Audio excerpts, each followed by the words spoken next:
Réveil ce matin à Pise. On quitte le camping et on prend directement l'autoroute. On est sur une aire d'autoroute là et je sais pas si vous pouvez le voir mais on va par là. Donc clairement en fait là ça sent pas bon. Du coup il y a Franck qui est en train de s'équiper. Comme je te l'ai dit la veille, on a retracé un nouvel itinéraire. Le but d'aujourd'hui est d'atteindre la ville de Cherasco dans la région du Piémont.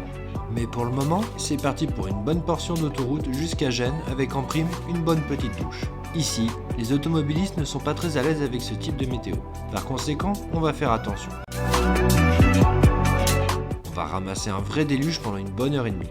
Tu comprends dans ce genre de situation que l'équipement est important. On sort de l'autoroute quand on arrive à proximité de Gênes. Cette ville est un des plus grands ports commerciaux en Italie. Et pour la petite histoire, c'est aussi la ville de naissance de Christophe Colomb. Je sais pas si vous entendez la caméra mais il y a toujours beaucoup de batterie. Là on est en Italie et en fait on galère un petit peu. Fini on a eu des problèmes. Franchement en termes de météo, c'est pas premier. Après c'est ira quoi. On est en train de monter vers Cherasco et peut-être même passer en France pour ce soir. Allez, à plus tard. Désolé pour le temps un petit peu dur. À chaque fois qu'on vient dans ce pays, on ramasse un mauvais temps.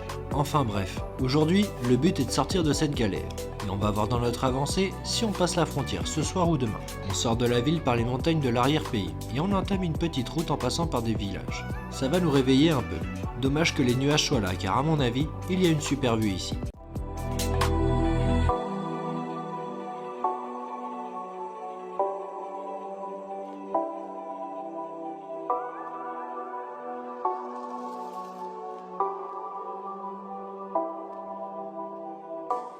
Après avoir emprunté une petite route qui serpente, on reprend l'autoroute. Forcément, quand tu pars de loin, il y a des choix à faire. On est déjà jeudi et on reprend le boulot lundi. Mine de rien, il nous reste encore pas mal de route jusqu'à la maison, et par conséquent, les prochains jours seront parsemés de voies rapides. Nous sommes maintenant dans la région du Piémont. On peut y voir des petites routes sympathiques, des villages perchés en hauteur, bref, encore une idée de trip. On arrive du côté de Cherasco, et finalement, on décide de pousser jusqu'à Barcelonnette en passant par le col de la Madeleine.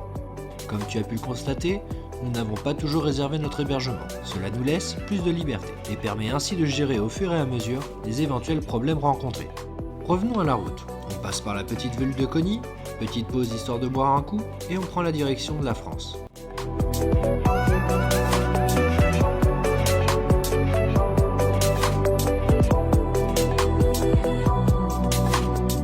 Retour dans les montagnes, mais aussi sous la pluie. Et avec toute la fatigue accumulée, la journée commence à être longue.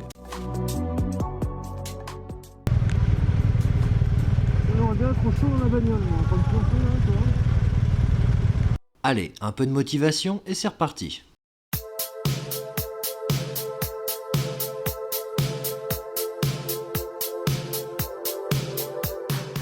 La pluie tombe gentiment et on monte tranquillement là-haut. Perché à 1993 mètres d'altitude, le col de la Madeleine est un point de passage entre la France et l'Italie.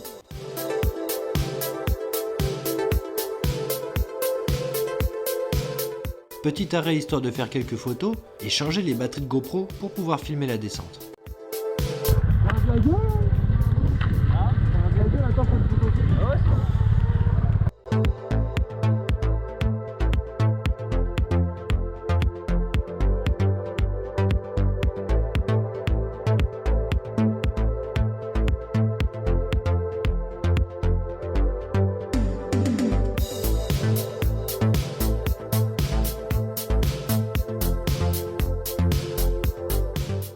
On remonte sur les motos et c'est parti pour la descente côté français. Pour le coup, il faut faire très attention. Il y a de l'orage, on voit les éclairs tomber sur les hauteurs, et sur la route, avec les intempéries, il y a des dépôts de cailloux. On descend gentiment dans la vallée de l'Ubaye. J'ai l'impression qu'on est maudit. Ça fait 2 fois qu'on vient, et ça fait 2 fois qu'il pleut à verse ici.